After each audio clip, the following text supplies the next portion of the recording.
Reflections in Time is made possible in part by support from the UNO Alumni Association, fostering a legacy of alumni giving since 1913.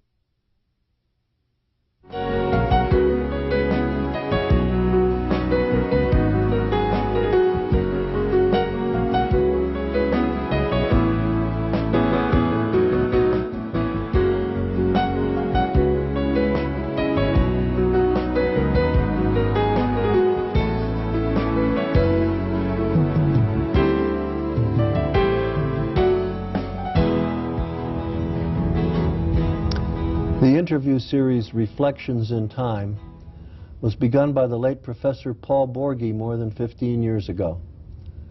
This new series continues Paul's work and is dedicated to his memory. This is how Paul began many of the 73 interviews that he recorded. It's often exciting to look at the future of UNO, what it might be like in times to come.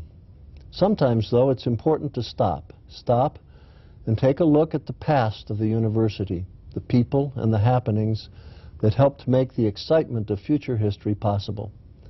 With this in mind, join me for Reflections in Time. My name is Jack Newton.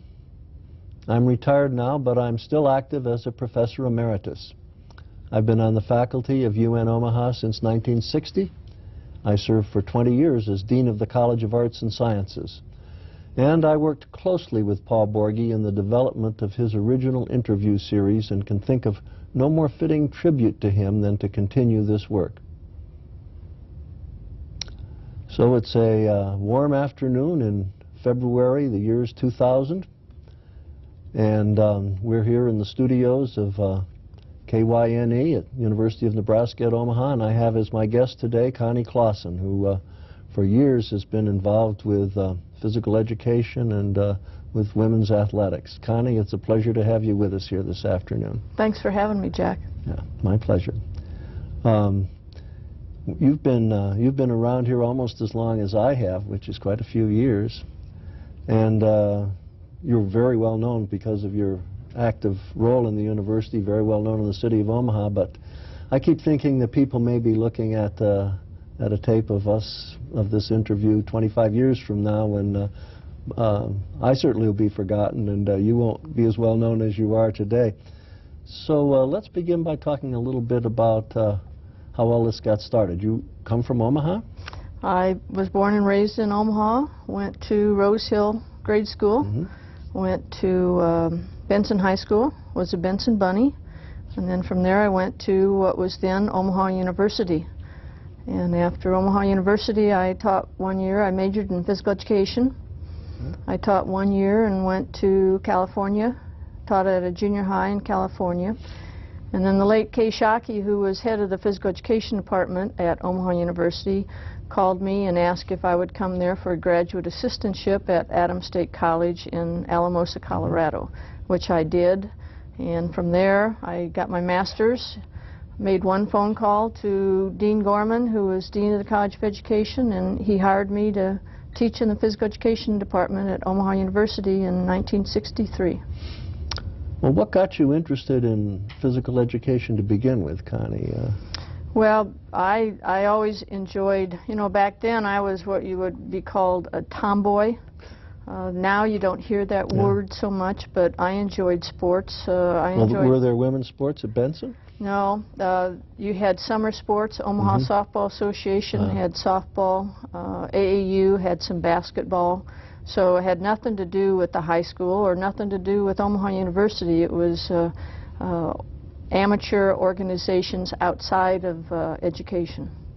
Okay. Was there, did you have anyone perhaps as a role model for this sort of thing? Was there anybody in particular you can think of, maybe a teacher or something that stood out and got you interested? For physical education? Yeah.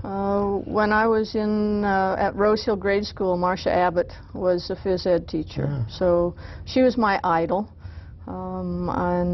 Maybe she'll even hear this tape, who knows. Oh, that's great. I hope she does. Yeah, she was my idol and probably got me started in physical education. Good. Well, then you came to what was then Omaha University back in the late 50s, and your major was physical education? Physical education. Had a minor in biology. I student taught at Bryan Junior High and at Monroe Junior High. And as you said, graduated in 1961. Right. Okay, and then you went on to, as you said, to Adams State and had a graduate assistantship there. Right. Well, I taught 1 year in California at a junior high, Lindbergh Junior High in not San Diego. Isn't that awful? I can't remember where it was. Long Beach. In Long Beach, California. Okay. And your major at Adams State was for your master's degree was in physical education too. Were you now? Did they have women's sports there? No, we just had intramurals. Women's sports hadn't come around yet on the college level. Okay, well, this is kind of interesting because people always want to find out when things got started, and it's interesting to know that they didn't get started back in the days when you were attending a university. Right. Now there were a few private schools and some small schools. For example, in Nebraska, Wayne State had a basketball team but it was an AAU team that they had. But certainly Omaha University had nothing. Okay. So you've been at Omaha University, or UNO, which it was subsequently known as, since 1963.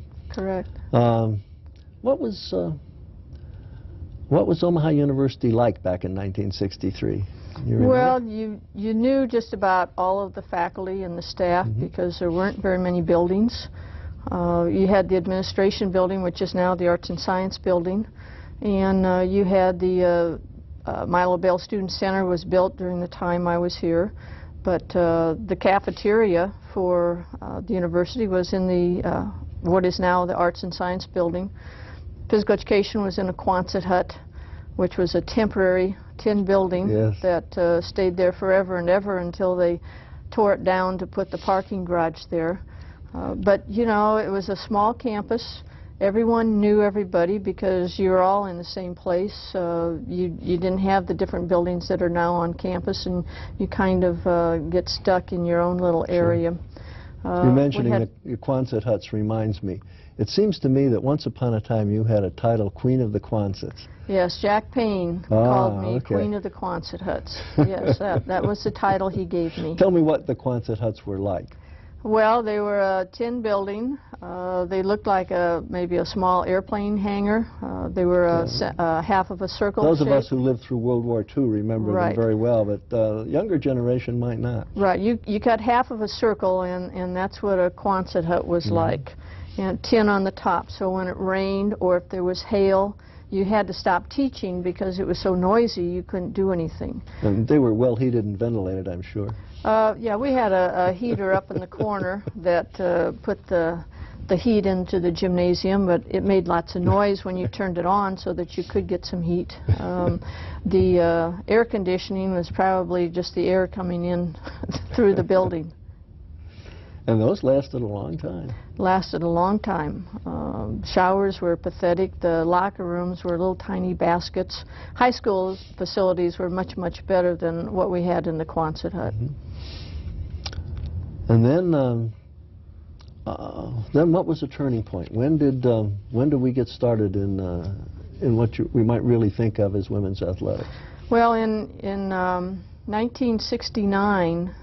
The late Carl Kelly, who was Omaha Softball Association commissioner, wanted to start a national softball tournament, which we later called the Women's College World Series, to John F. Kennedy College that was in Wahoo, Nebraska, that is no longer there. Wanted to claim that they were the college champions, and the way to do this was to have a national championship.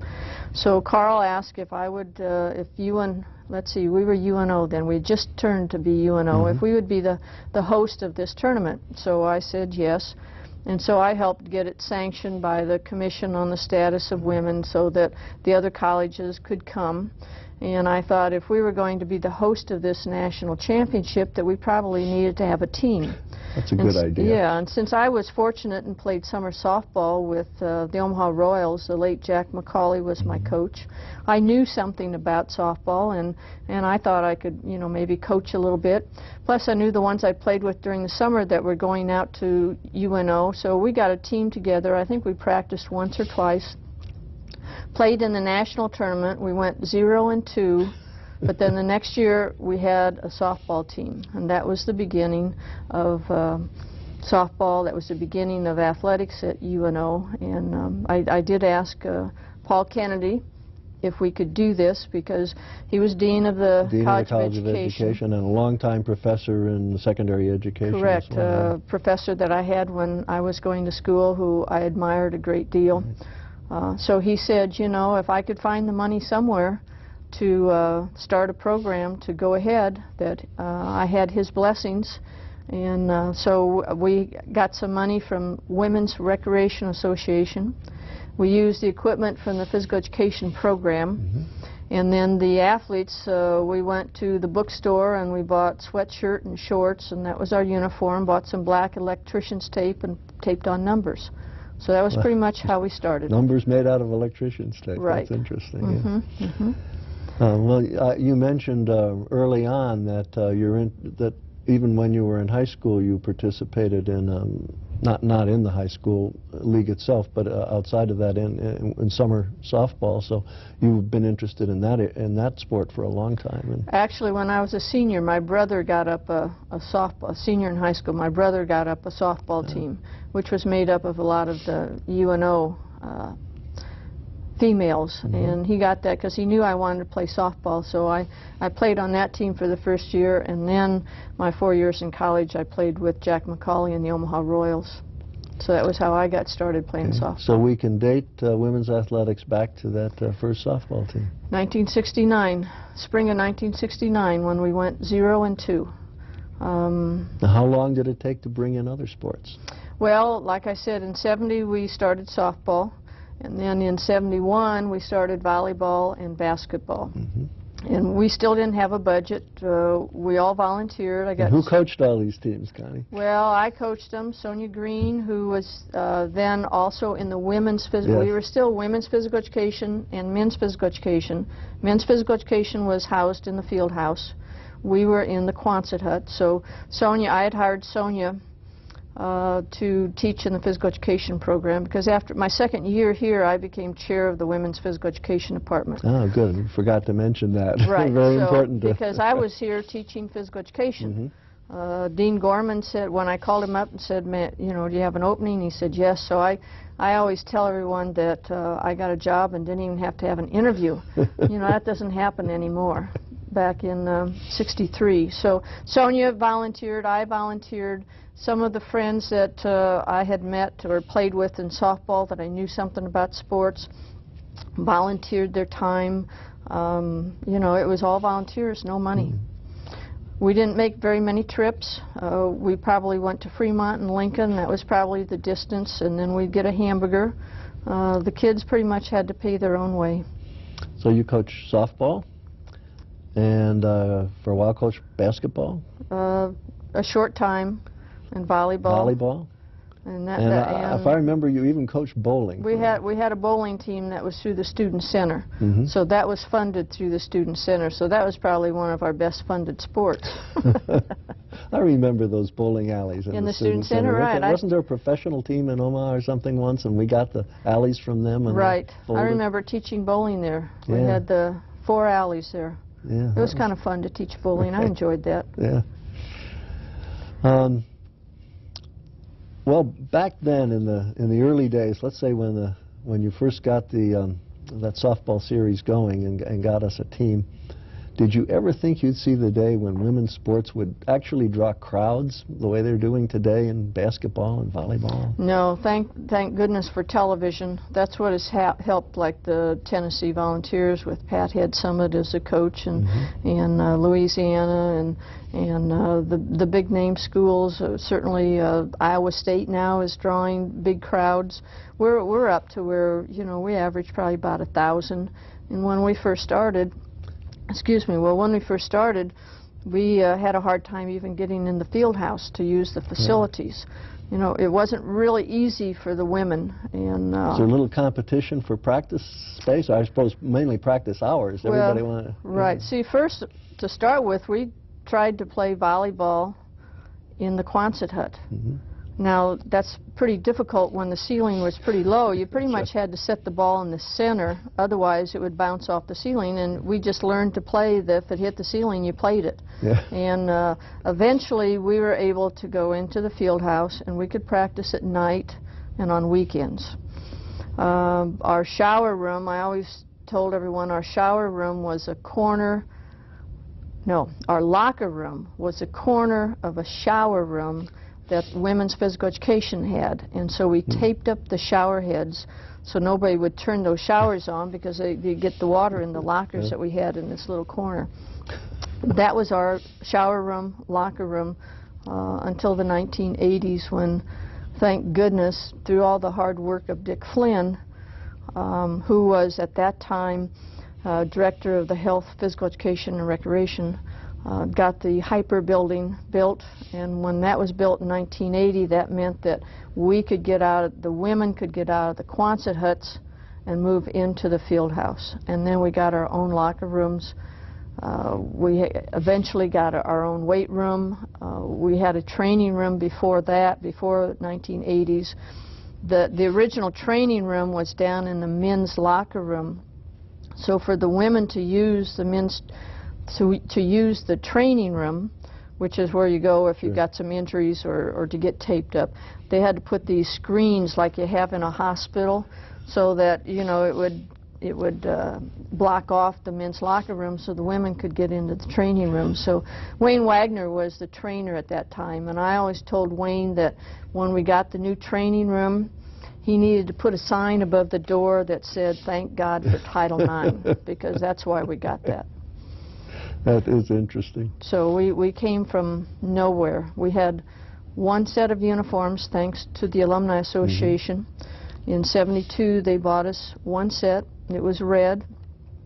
And I never, ever had to worry about which uniform the players are going to wear, because that was all we had, whether we were playing at home or on the road. When we got done with volleyball, the same uniforms went to basketball. The same uniforms went to softball, so we had one set for all three sports. Now, who were your major competitors back in those days? Okay, back then we had what we called NOWISC, which was the Nebraska Intercollegiate Women's Sports Council, that some of us started. And we were all the same, whether it was Lincoln or Chadron or Wayne or Peru or Midland. We were all the same. We all competed against each other. And at that time, the smaller schools really were winning more than, for example, Lincoln or we were.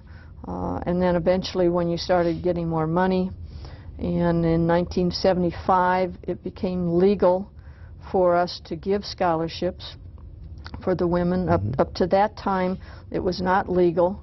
Let me backtrack just a little bit here. In 1971, 72, a national organization started for women. The men had the NCAA all the time, but the women didn't have anything, and so it was called AIAW, Association for Intercollegiate Athletics for Women. And that was the counterpart of the NCAA. Well, one of the rules, if you belonged to AIAW, was that you could not give athletic scholarships, excuse me, because the women did not want to get into the situation that the men were in. Whoops. Sorry. And so I think finally someone took us to court, took the AIW to court. This is real good, get a coughing spell, isn't it? And in 1975 said that we had to give scholarships. Was that a result of Title IX then? Title IX came about in 1972, but it took a long, long time for anything really to happen in women's athletics compared to what the men were having. Well, eventually, women's athletics became part of the NC2A also, didn't they? Right. In 1980, the NCAA said that they were going to start offering championships for women. And so we had to decide, the university, the chancellor and Don Leahy and myself had to decide if we were going to stay with AIW or if we were going to go to the NCAA. Well, the year before, Sherry Mankenberg, who was our basketball coach, had a really, really good basketball team. Mm-hmm. And so we qualified to go on to regionals. Well, when you were with the AIW, you had to pay all the expenses. Whereas if you're with the NCAA pays your expenses when you go on to regionals and nationals. You get everything paid for. So on the one hand, I was really excited that Sherry Mankenberg's basketball team was going on. But I figured if they kept winning, it was going to cost about $50,000. And I thought, where am I going to get this? So, you know, on the one hand, you say, yeah, I want you to win, but on the other hand, you say, wow. So it really was a pretty easy decision to go to the NCAA because we couldn't afford to stay with the AIW. The NCAA was much more organized, much more powerful. They could run tournaments the way they should be run, so it was a good move for us. But if the Women's Association was something you'd started with, there must have been at least some kind of an emotional break with them, too. You know, you were kind of attached to it. Because, you know, it was pretty much that I think in 2 years the AIW was gone because all the schools went to the NCAA. But, you know, you have to look back and think if the AIW had not started, NCAA would have never wanted us. Because we were getting pretty good with the tournaments and starting to get some TV coverage. So it was a very, very important organization when it got started. Do you think that this this change from a sort of situation where everybody paid their own way to a situation that's more like men's sports has been, did you think that this resulted in any change in the culture of the university? You were talking about how, a few minutes ago about how as it became more like men's, women might not want scholarships because they didn't want it to be to have some of the problems that the men's athletics has had. The pressures, etc. Yeah. You know, people have asked me, how in the world did you coach volleyball, basketball, softball?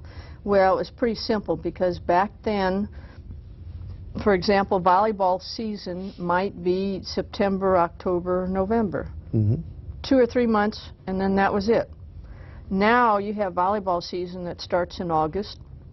It's over with in December. You start again probably in March, go a couple of months. In between, you're using the weight room, you're doing training, you're during the summer you're doing conditioning. So sports now are all year round. Back then, you were only a couple months. You didn't have the weight room. You didn't have all the NCAA rules that you have to follow now. It was much, much simpler. And, you know, it's pretty simple. You went out, you practiced a couple times a week. So what do you think? Have these changes been for the better?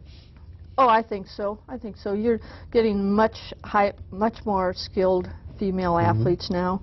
Of course, they're starting, you know, younger, grade school, high school. When did we first start going out and recruiting athletes? Going out and recruiting probably when we were able to start giving athletic scholarships. Probably 76, 77. What was that like when you first started? Was it hard to recruit people? Well, see, I quit coaching in '77, so I really didn't have to go out and recruit. But you sure talked to all the coaches, I'm sure. Right, you talk to the coaches, but you know, now recruiting is such a big part. Yeah. You know, if you don't get the athletes, you can be the greatest coach in the world, but if you don't have the students out there that have the athletic ability, you're not going to go very far. I suppose back in those days, everybody was in a startup mode just like we were. Sure. So nobody had any big advantages over you. Right. You know, and the schools that took off were the ones that had the money that they could hire coaches, head coaches, assistant coaches, that you could have the weight room, the training room, that you could have the uniforms, you could do the travel, you could have the tutors. You know, there's so many expenses now, and facilities are a big part of expenses now. Well, you now. mentioned that all of these cost money, and one of the big money makers over the years has been the Women's Walk. That's been an outstanding success. It has been. Where did you get the idea for that? Well, in 1985, when we had the major budget cuts where the legislature cut X number of dollars and we lost a great deal of money, Bobby Thompson was, well, Don Leahy was the athletic director, and then as we had the budget cuts, Don had gone to Creighton and Bobby Thompson became athletic director, and we had to decide how are we going to make up all the hundreds of thousands of dollars that we were losing. And I'd read in a magazine about this walk that women were doing to make some money, so I actually sat down with L.B. Hayes, who I had met at an alumni association function, and asked her what she thought about it. She thought it would be a good idea, so I started it in 1986, and we had about 84 women that walked. Your wife was one of them. And we raised $12,000. Let's backtrack for just a minute, and because there may be some people who are listening to us who don't know what the Women's Walk is. Could you explain it a little bit? It's now called the Diet Pepsi Women's Walk. It's a fundraiser where we go out. Got a little plug for Diet Pepsi. Hey, Diet Pepsi gives us $20,000 now to underwrite all the expenses. So when Ann is walking, every penny that she is getting to sponsor herself is going to go towards athletic scholarships or travel for our female student athletes. The concept is we get businesses, we get organizations to have teams, they get walkers. The walkers go out and raise money. And last year, 1999, we netted over $160,000 and had probably about 1,000 walkers. Now, a few men are now walking, but we pretty much push it as women helping women.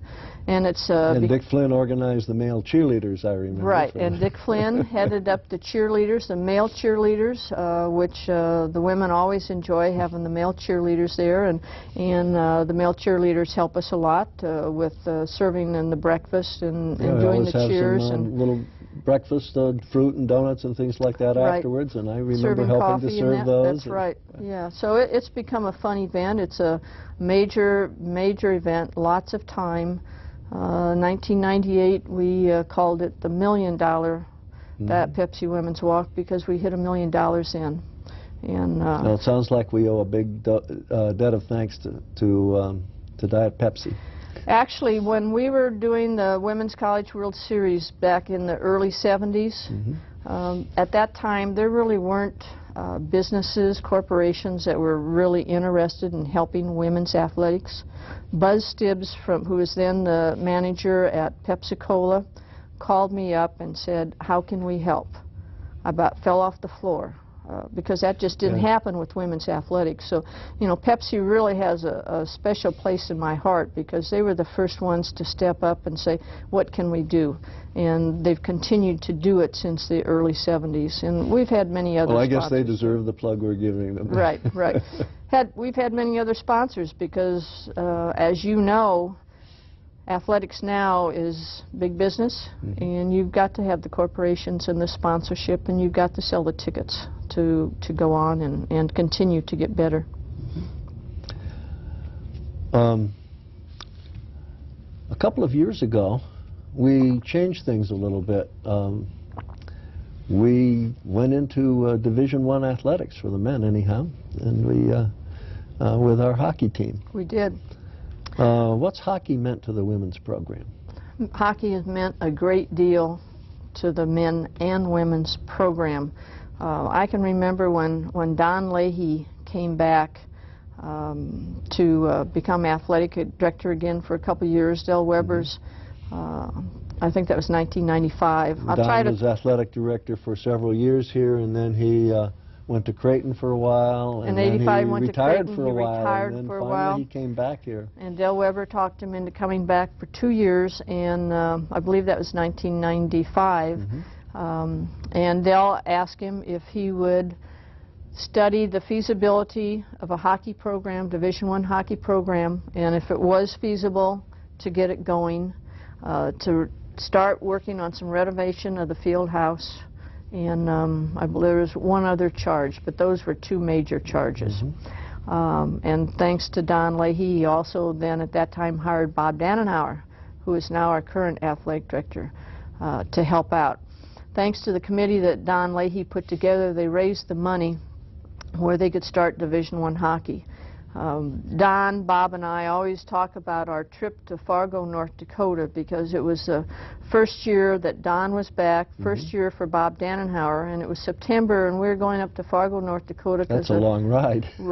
But see, there are no telephones and no interruptions, and we were going there for a North Central Conference meeting. So I was in the back seat, and I had my tablet out, and I said, all right, now we've got to figure out what we're going to do about gender equity, because the women still were not up to par with what the men were getting. What year was this again? 1995. 95. That's not very long ago. No. So we put together on that trip up to Fargo and the trip back, we put together a gender equity plan that said in 2 years we would start hockey and swimming, and then we would add soccer, and then we would add tennis and golf, and we would have this much money to put in and scholarship and what we had to bring in from hockey to help do all of this. We put that all together, showed it to Del Weber. Del Weber said, that's fine, let's go with it. So that became our gender equity plan. And I would say that our university is probably one of the very few that has an outstanding gender equity plan where the women are getting the same opportunities as the men. I cannot think of one area where the women are being discriminated against in athletics. We will now, starting next year in the year 2000-2001, have 9 sports for women and 5 for men. And a lot of the money, when we started Division I hockey, we always said that was a 5-sport program. Division I hockey, women's swimming, women's soccer, women's tennis, and women's golf. And that's what's going to happen. So thanks to hockey, we have a great gender equity program. That works well for everybody then, it does, Okay. you know, and so we have a lot more women that are getting many, many more opportunities. You know, we've come a long way, because I remember in 1975 when we won the national championship in softball at the Women's College World Series. We had to come up with our own money to put a sign up in front of the Epley building congratulating ourselves for winning a national championship. So, you know, when we won the national championship in volleyball in '96, it was much, much easier, and gosh, we came back in the bus and the media was there and they had a pep rally, and so times have changed. Good. Speaking of hockey, can you see the possibility of women's hockey sometime in the future? I think that might be a possibility. You know, the problem we have right now is ice time. Yes. The men the men are going all over the city practicing, which is not a good situation for them. You should have your own, we should have our own ice arena where they could practice, and then we could let other groups use it. If that ever happens, and I think there's a good chance, because that's one of the fastest growing women's sports in Division I is women's ice hockey. That'd be interesting. It would be interesting. Yeah. What other possible additions to the women's program could you foresee? Well, I think we're probably at the maximum of the sports that we'll have, unless we were to do Division I women's ice hockey. That would be down the road a ways. We still need to, with the new sports, since we've got these 4 new sports in such a short time, need to get them built up to where they should be so they're competitive with the other teams in our conference. How long do you think it'll take to get there? Oh, well, this is our first year for soccer, and we almost won the conference championship. Isn't it? Yes, that's amazing. You know, and 3rd year for swimming, and we came in 4th in our conference, and North Dakota has been strong in swimming for years and years and years. So that's going to be difficult that'll take a while to catch up with them, but Todd's done a great job with the swimming. And, you know, with tennis and golf, I think a couple years we'll be competitive. Soccer, we're already competitive. So, and, you know, we've got the money. Every one of our women's sports has the money to offer the maximum number of scholarships that the NCAA will allow. So we're competitive with the other schools. We now have the wood floor in the field house. Bob Dannenhauer did a wonderful job of raising $6.6 million for the Lee and Helene Sapp field house renovation, the addition to the field house. We have a wonderful weight room. We have an academic resource room where our student athletes go in. We've got the computers, we've got the tutors, because we're also very, very interested in academics. And we do a wonderful job. Just this last semester, our average was a 3.3 grade point average for our male and female student athletes. That's outstanding. That's almost a B+. So we do push a lot for academics, but the men's hockey team has been really great. Men's hockey team has, I believe, over a 3-point grade point average. We do very well. This year for the women, we received 2 of the most important awards in the conference. One is called the Stan Marshall Award, who used to be an athletic director, and that went to Tara Bazell. It's a very, very prestigious award. And then Kim Burkle just won the Ruth Marsky Award, who Ruth and I kind of got the women's teams going in the North Central Conference, so that's an award that I'm very proud that Kim Burkle received. And we really didn't talk much about our conference. Don Leahy played such a big part that's good. I'm glad you mentioned that. into the North Central Conference in 1976. But it took about 5-6 years after that before the women became official members. Now, do all of the schools, all of the colleges and universities in the conference maintain women's sports the same? Correct. It wasn't too long ago when we finally said to a couple of the schools that weren't in it, you either need to get your women's program in or you get out, meaning their men's program would have to leave, which, I mean, that was a huge step for the conference to make. Yes. But see, it took us 6 years before we became official members, and even at that time we didn't have all 10. 3 years after the men joined the conference, we did start. Ruth Marsky and I pretty much got some tournaments started, conference tournaments started, and the very first one was an indoor track conference tournament, which UNO won. So we got started off very, very well. But that was a big part to join the North Central Conference.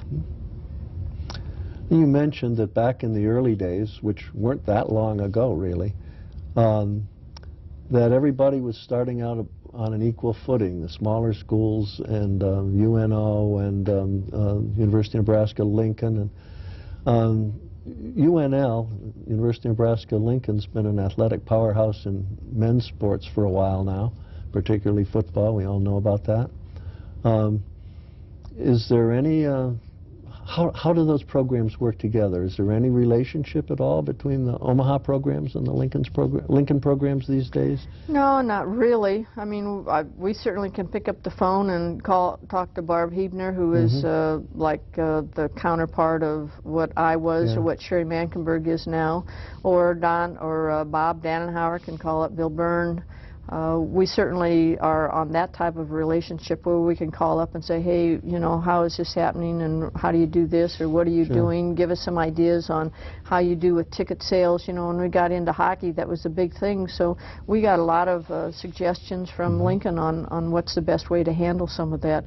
And I see our baseball team's going to go down and play Lincoln here in March. Oh, that's right. I'd forgotten about that. Right. And do you compete in the women's sports? We used to go down and play some softball. I don't know if we've got any. We've got a different coach now. If we've got anything with that, volleyball we don't anymore. So that's I suppose there's a difference between Division I and Division II that they might not want to. Well, see, they have. It doesn't do them any good in their ratings. They have everything to lose. Right, yeah. And you know, there is a big. You know, you get to volleyball and basketball. There's a big difference there. And if our soccer teams keeps going the way they've been going. Yeah. But matter of fact, we did scrimmage. Our very first contest was a scrimmage with Lincoln, and they buried us. But you know, you know, the only way you get better is if you play somebody that's better than you are. Yes.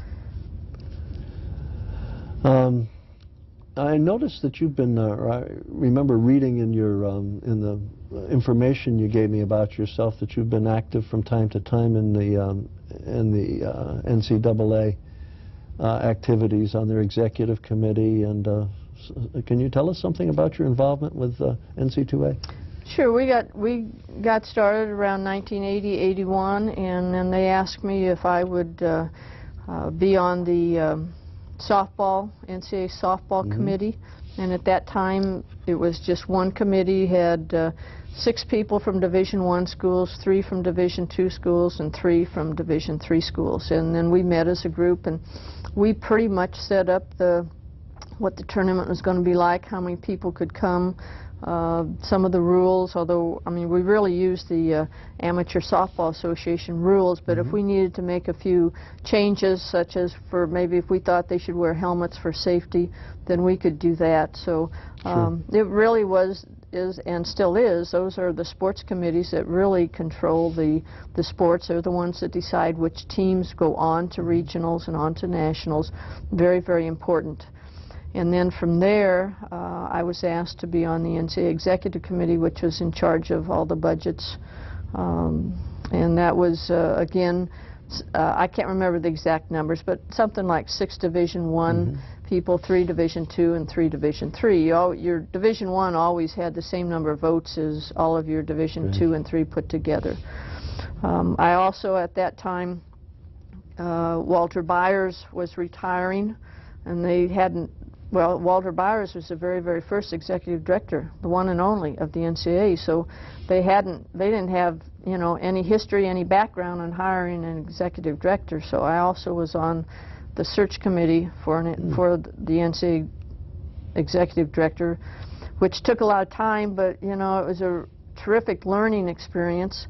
You learned how to be confidential because everybody in the world wanted to know who was applying to be the executive director, and most of these people didn't want their schools knowing that they were applying. And so, you know, we'd have to even be secret where we were meeting, and we'd fly in somewhere and we'd meet somewhere and then we'd fly out. And it was very, very interesting. And I just thought Dick Schultz was the best, and he did a great job for the university. And I was very fortunate. We got him to come to Omaha a couple times when we were hosting the National Volleyball Championship. He came and spoke at the banquet. And then in '83, when we were celebrating our 25th anniversary of women's athletics, Del Weber invited him to be one of the speakers for the ABC series. So I spent a lot of time with the NCAA, but it was a good experience. UNO has really had a national presence in that. Well, great. Yeah, I guess being on the executive committee was an honor. And now you've not had very many. More than your, well, I almost misspoke myself there and said more than your share. You've had a huge share of honors, and all of them richly deserved. Well, I've just been in the right place at the right time. I can't even enumerate all the Hall of Fames you've been elected to, including being the first woman member of the UNO Athletic Hall of Fame. That's yeah, that's great. Yeah, that's a very, very nice honor, and I think a great deal of it. Thank you. Yeah. You know, I might tell you something that you haven't heard before. That is that I've been around the campus for a long time and know a lot of people, and anytime, and always supportive of us too. And Jack.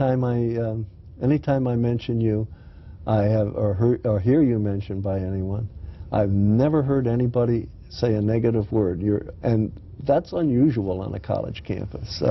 I don't know of anybody else. Well, maybe Don Leahy, but there are very few people that don't, where nobody has anything negative to say about him. So I wanted to let you know that. Well, thank you. Really nice. You know, I had a great mentor in Don Leahy. When Clyde Biggers was the athletic director, I couldn't even get in his office to see him. So I was really, it was really frustrating at that time because we were trying to get a women's program going, and I couldn't get any help from the men's athletic director. And at that time they had a mayor's commission on the status of women, and had some parents, the Rudloffs, the Geringers, and Mary Ellen Drickey kind of said, hey, we'll fight for you. And so they got the mayor's commission going, and they really were instrumental in helping to get some money for the programs. I can remember Jim Kelter interviewing me and asking me if I saw the light at the end of the tunnel, and I said yes, but it's a train that's coming. But you know, then Don Leahy came on board in '75. So much easier. I mean, you could sit, you could talk with him. You know, he couldn't snap his fingers and have all the money in the world, but he was supportive and he wanted to do it, and the athletic committee wanted to do it, Del Weber wanted to do it. So they were tough times, but I learned from Don that, you know, you can stand up and you can fight for what you think you deserve, but there's a certain point.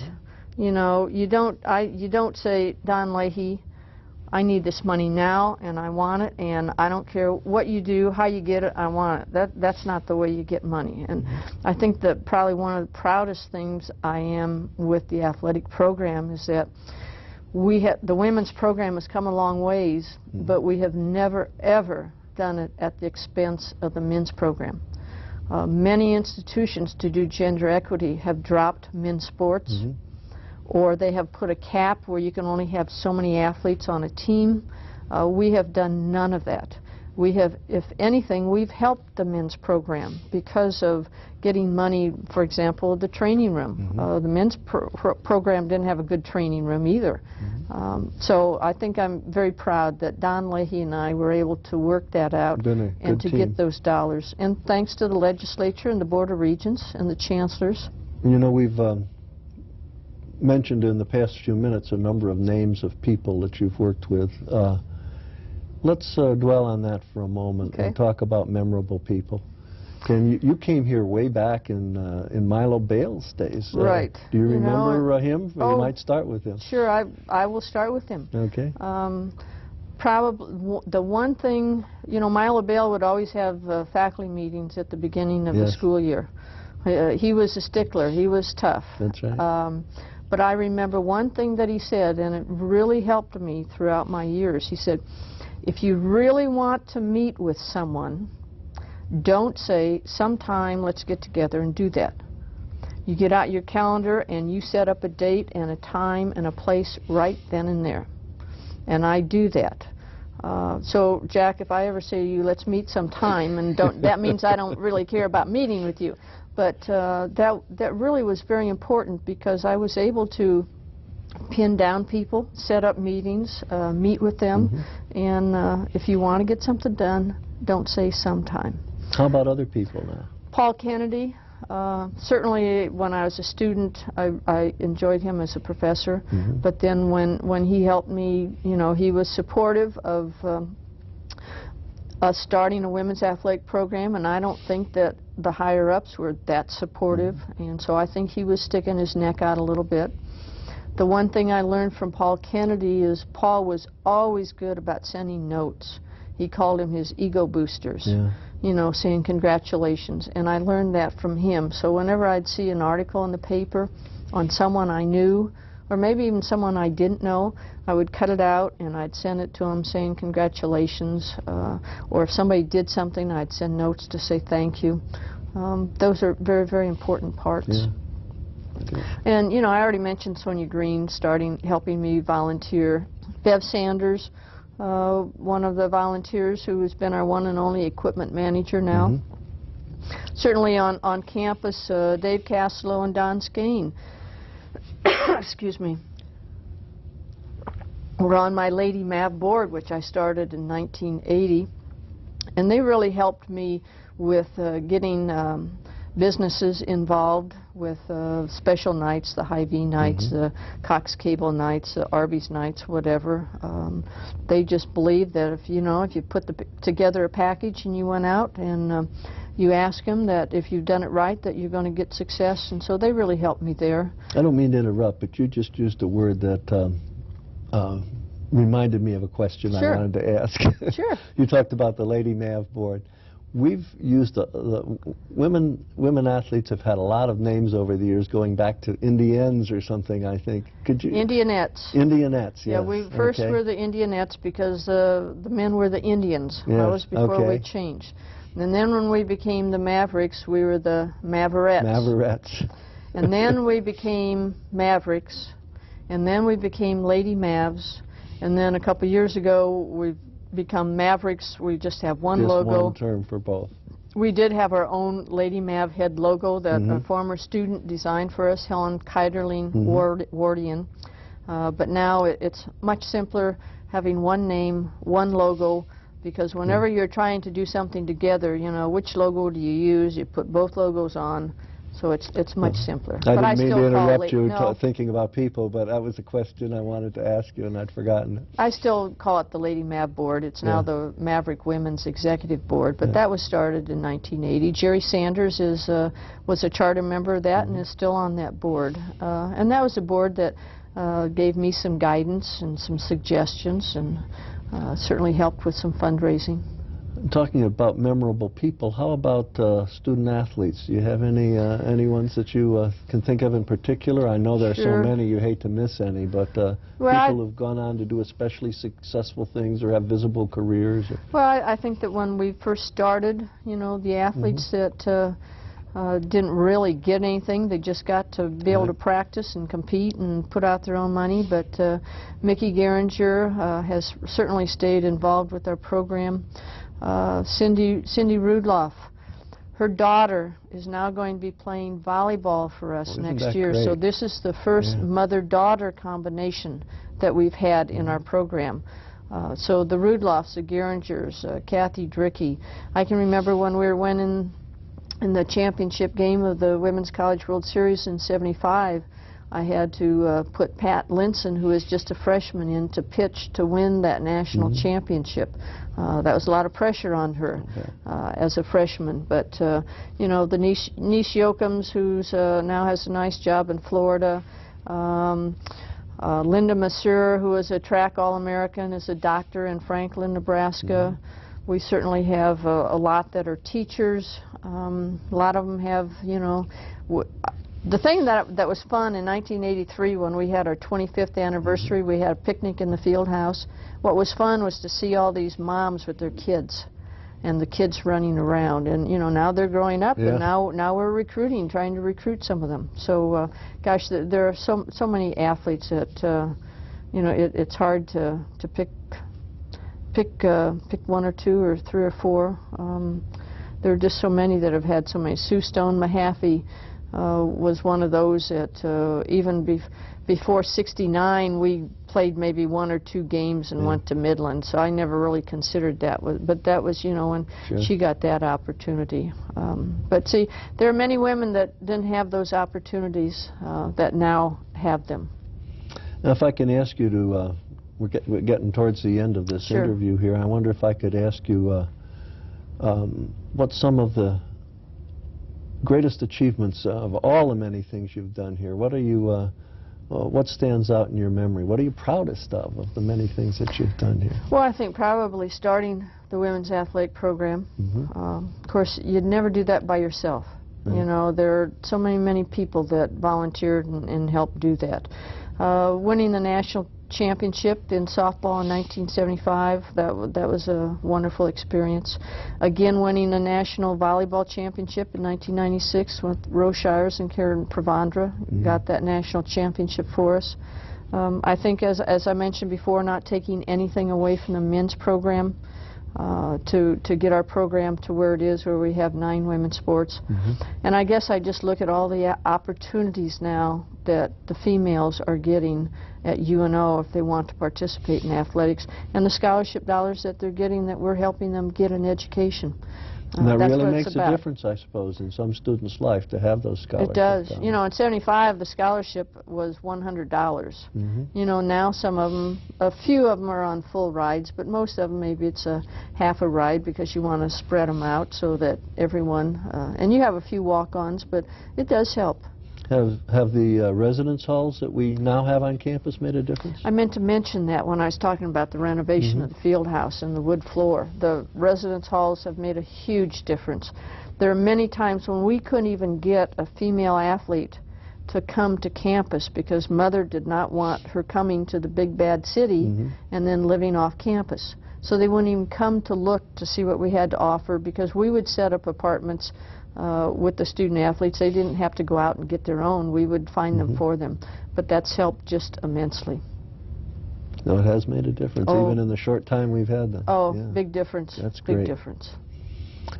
You know, I remember a few years ago going to a big retirement dinner for you. So I know you're retired, but you're not really. What are you doing in this retirement these days? Well, I'm still now assistant athletic director in charge of special projects. So I'm helping Sherry with the walk, trying to raise money there, getting teams involved in that, going out and giving some speeches. I'm helping with some fundraising. I go to try to make all of the games so that you know, there's almost something every night, every weekend. So between Bob Dannenhauer, Sherry Mankenberg, Don Leahy, and myself, we can kind of spread ourselves out so that we can have an administrator at every single athletic event that we have. And I enjoy that, and I'm also enjoying the weight room and getting my 4-mile walks in. So it's been fun having an office, continuing to be around my friends, continuing to be on campus, which I think is wonderful, and no stress. No stress. That is the best part. I saw Sherry yesterday, and I said, Sherry, you look tired. She said, I got so many things going on. I said, yes, I understand. So like many of us who are retired, you're pretty busy with the many things you're doing. But I'm enjoying I'm conducting these interviews That's as part right. of my retirement. That's right. So. You know, a couple more things that I look back on. When we, in '83, when we had our 25th anniversary, I started, and again, it was Don Skane that suggested this, started with some endowed scholarships. And we now are up to, I'm somewhere around $350,000 that we have in endowed scholarships for female student athletes. My goodness, that's a huge amount. And so, considering what you started. Right, with. and that we started that in '83, so that's another big accomplishment. That we got about 1 minute left, and I wanted to ask you a question that I think all people involved in athletics get asked at one time or another.